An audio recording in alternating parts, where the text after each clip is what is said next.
4 avril 2025, la communauté internationale célèbre le travail des mères de famille à travers la journée mondiale du travail invisible. Mesdames et messieurs, bonjour.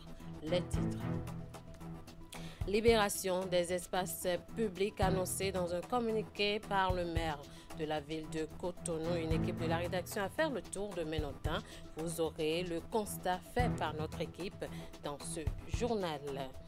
Bientôt une plateforme pour mieux faire face aux catastrophes. Le processus enclenché à Grand Popo à l'initiative de l'Agence nationale de protection civile. Les précisions à suivre. Et puis, première édition du Salon des sports béninois. Les discussions sont officiellement lancées. Les détails dans un instant.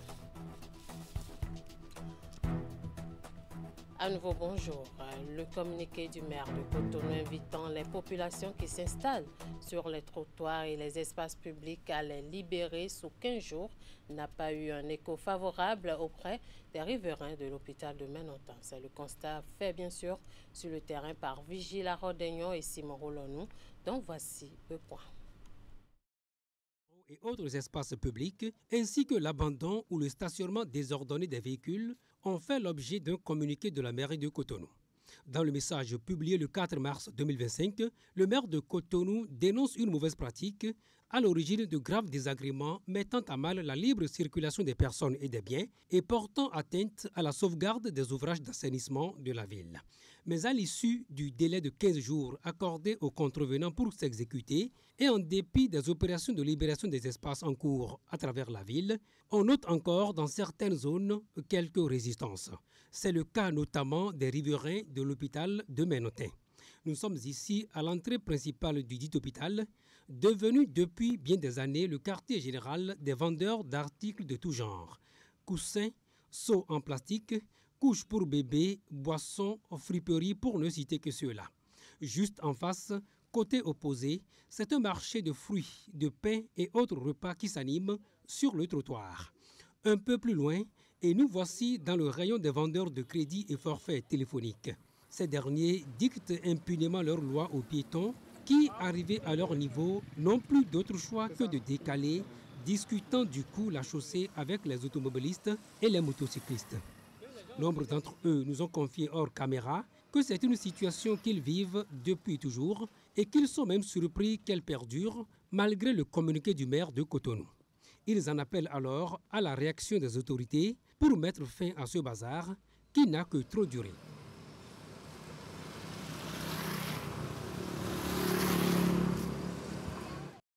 La première édition des Journées du pharmacien du secteur privé s'ouvre ce jeudi 3 avril à Cotonou. C'est ouvert ce jeudi 3 avril à Cotonou, organisé par l'Association des pharmaciens du secteur privé du Bénin. Cette rencontre est le lieu, bien sûr, pour les participants de réfléchir aux défis et opportunités pharmaceutiques. Sont associés à ce rendez-vous de 2 jours plusieurs partenaires. Ingrid Day pour les détails. La dispensation des antibiotiques au comptoir dans un contexte de résistance antimicrobienne, les obligations sociales des entreprises pharmaceutiques et la retraite des pharmaciens sont entre autres les principaux sujets abordés à cette première journée du pharmacien du secteur privé. Une initiative de l'association de ces professionnels dont l'objectif est de bâtir un secteur plus fort, plus résilient et plus performant au service des populations béninoises. En effet, nous sommes là pour vivre la première édition des Journées du pharmacien du secteur privé. Ces journées ont pour but de permettre aux pharmaciens du secteur privé de se retrouver entre eux, pour se connaître, face à face, pour discuter et tisser des relations. C'est aussi une occasion de se former et de s'informer sur les réformes qui sont en cours dans notre secteur, d'en saisir les opportunités que nous pourrons traduire par des actions concrètes. Marraine de cette première édition des Journées du pharmacien du secteur privé, la présidente de l'Institut national de la femme n'a pas manqué de souligner l'importance de célébrer les pharmaciennes qui constituent 60% de l'effectif de la corporation.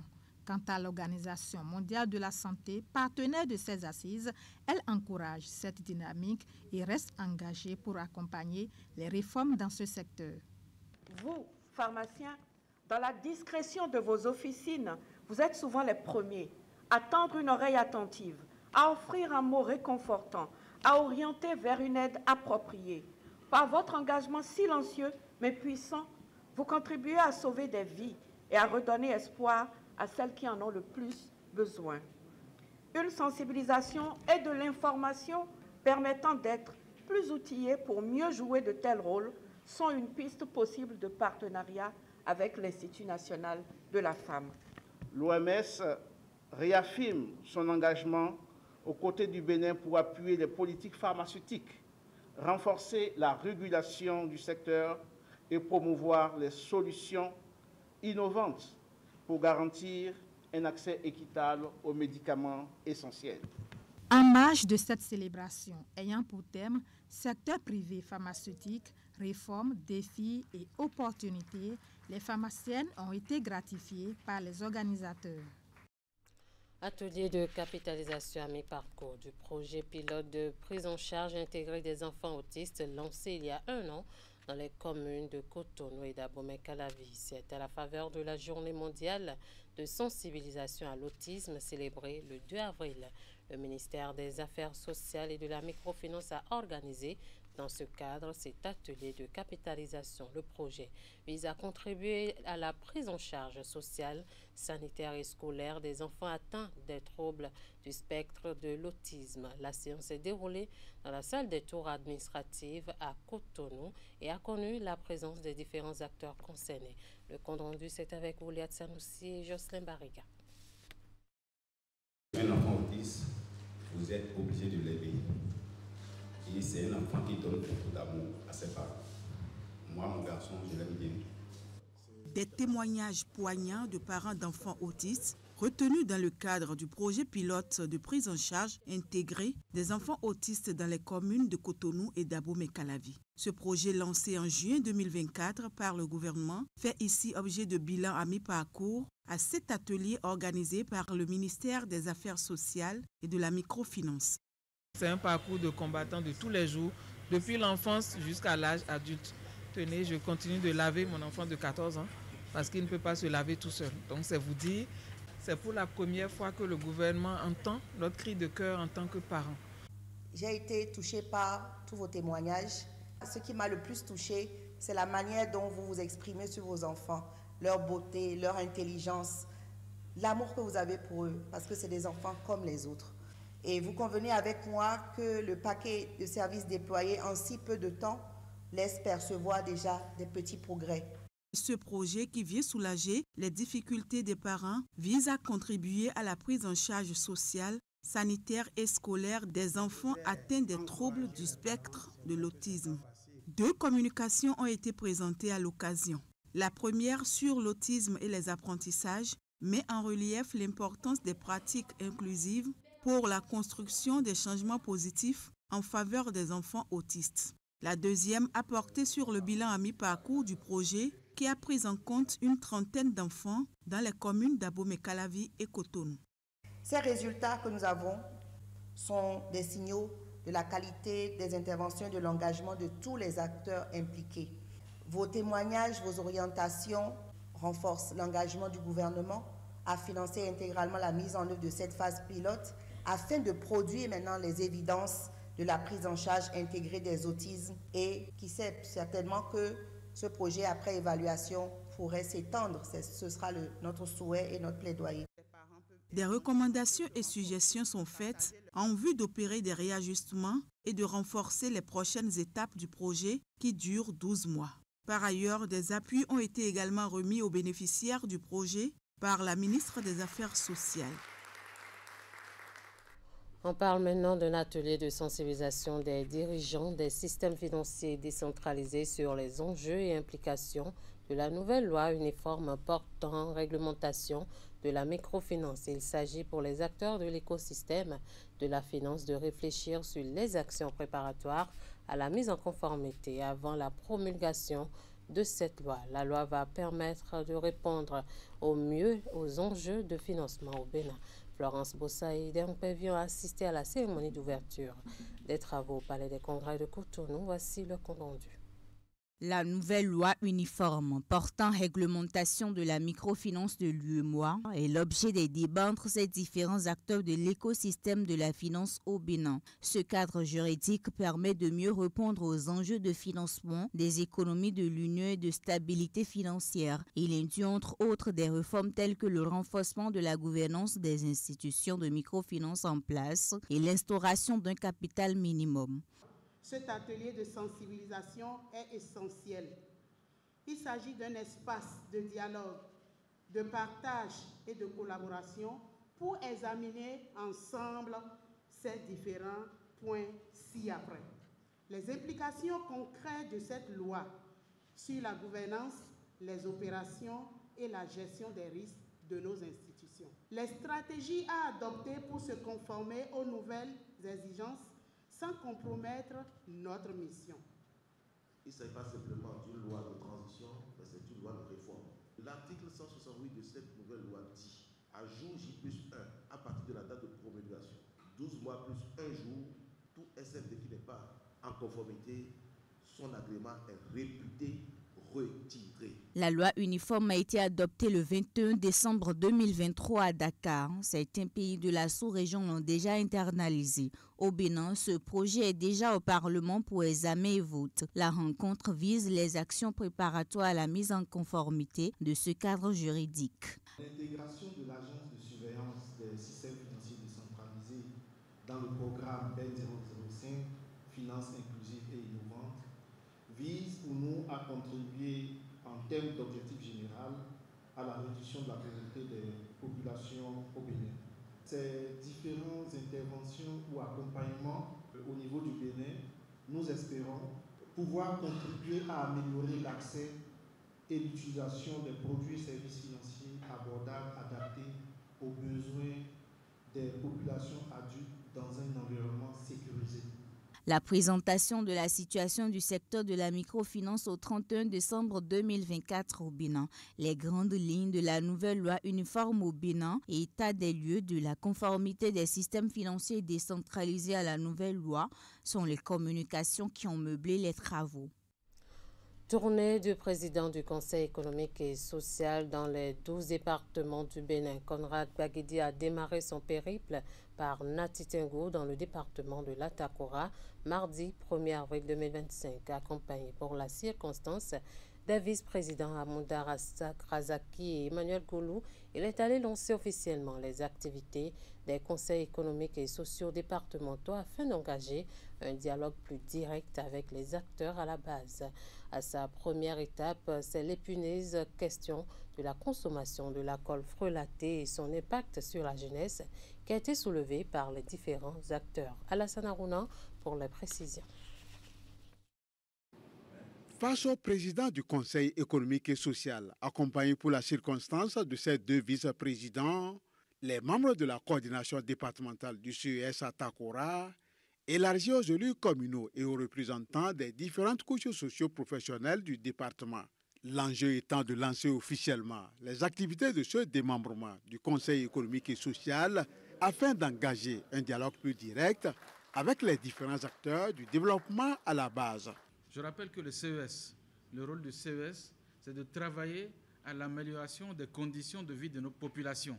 C'est de faire en sorte que la situation de maman quelque chose, papa quelque chose, qui, quel que soit là où il se trouve, sur le territoire national, donc aujourd'hui dans le département de la Takora, puisse être concerné par le CES. Donc nous voulons travailler pour améliorer les conditions de vie de nos populations. Au cours des échanges avec les différentes parties prenantes, plusieurs fléaux qui minent l'essor économique et social du département ont été évoqués par l'autorité préfectorale ainsi que les autres participants. Les énormes défis de développement nous imposent une étroite complémentarité, notamment dans l'épineuse question de l'alcool frelaté, ce poison mortel qui décime notre jeunesse. La crise sécuritaire et ses multiples répercussions socio-économiques, la gestion des réfugiés et déplacés internes, le renforcement de l'employabilité des jeunes. Mais de tous les défis énumérés, seule la thématique relative à la consommation de l'alcool frelaté et ses dégâts sur la jeunesse ont retenu l'attention de tous. Je voudrais vous donner rendez-vous solennellement que nous avons abordé ces questions. Le CES national part, mais le CES départemental reste. C'est pour ça que le coordonnateur a bien fait de présenter son équipe. Donc, dès l'instant de notre départ, le travail continue. D'accord? Et nous allons faire en sorte que, très vite, les canevas dans lesquels ce problème sera traité soient abordés avec le coordonnateur et son équipe pour que vous puissiez avoir les retours et que vous puissiez contribuer aux travaux sur le terrain. Les défis pour booster le développement socio-économique de l'Atakora sont ici connus de tous les membres de la coordination départementale du CES à Atakora. Il leur revient donc de les répertorier afin de les soumettre officiellement au président de l'institution qui, à son tour, les transmettra au chef de l'État. On ouvre un autre registre. Le ministère des Sports organise en collaboration avec la Fédération béninoise de natation une formation à l'endroit des encadreurs de niveau 1 et 2 de natation du 2 au 12 avril prochain. Elle intervient après celle organisée au profit des encadreurs du volleyball et de la lutte en mars dernier à Abomey et Boycon. Une initiative qui vise à renforcer l'encadrement technique au sein des fédérations sportives. La session se déroule dans la commune d'Abomey-Calavi avec la participation d'une vingtaine de stagiaires sous la houlette de World Aquatics. Plus de précisions avec Candy Donreta.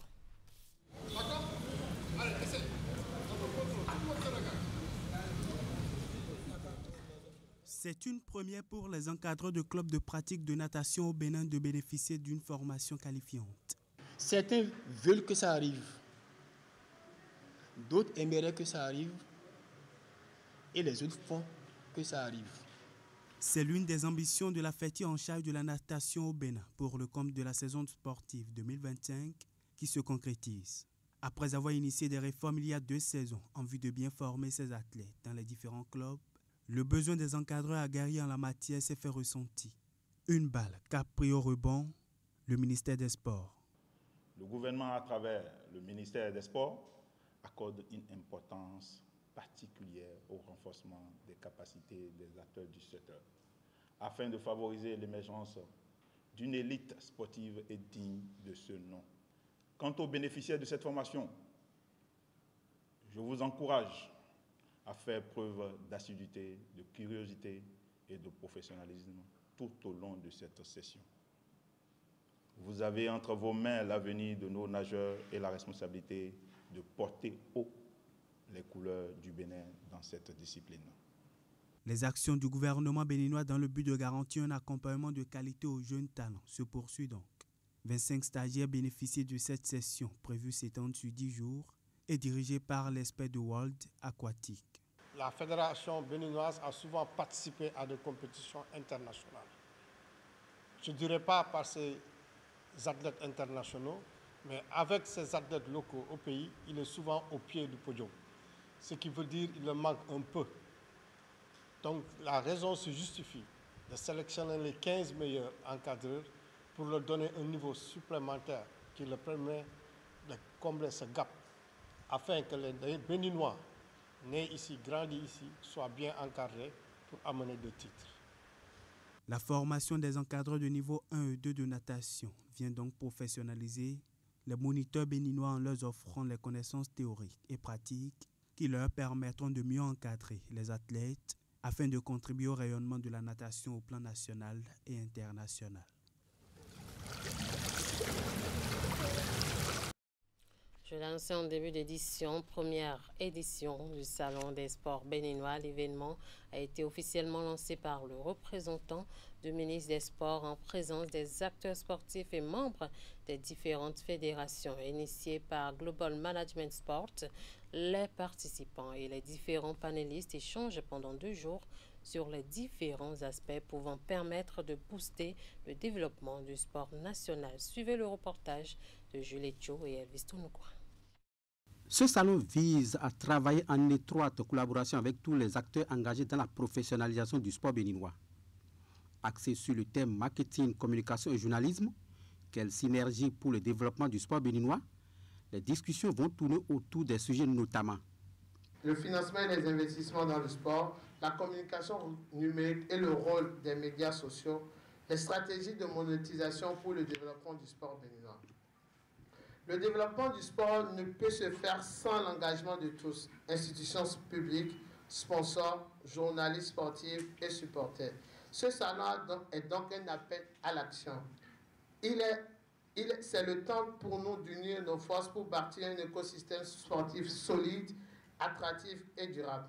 Ce creuset d'échange vient à point nommé pour membres de fédération, du Comité national olympique et sportif du Bénin et du ministère des Sports de mener conjointement des réflexions pour penser les plaies qui arrièrent l'essor du sport national. À cette date, il y a encore 3 pôles qui existent dans le sport. Il y a les fédérations. J'avoue qu'il y a des fédérations qui ne savent même pas s'il y a un comité national olympique. Ce problème persiste encore. Et après les fédérations, nous avons le comité national olympique qui fait du chemin. Mais à des moments donnés, on se demande si ce comité est utile dans le sport. Aujourd'hui, nous avons des partenariats que les clubs, je vois devant moi les présidents, qui s'efforcent pour aller, ne serait-ce que tisser des relations avec des sociétés pour avoir du sponsoring. C'est de la communication et en même temps du marketing. C'est tellement riche, c'est tellement large, c'est tellement profond que si les panélistes n'arrivent pas à toucher tout ce qu'il faut autour de cet thème, je dirais qu'ils ont péché. Après les allocutions, place au premier panel de discussion avec pour thème État et développement du sport, rôle de la taxe sur le développement du sport. Un instant de discussion au cours duquel les panélistes ont touché du doigt tous les aspects liés au financement du sport en général et l'impact de la taxe sur le développement du sport pour les activités sportives. Outre ce premier panel, s'en suivront ceux basés sur le sponsoring et le cadre juridique. Fin donc de ce 13h au Bénin que je vous remercie d'avoir suivi. Merci à toute l'équipe de rédaction, de réalisation et de diffusion. Passez un très bon après-midi en compagnie des programmes de Canal 3 Bénin.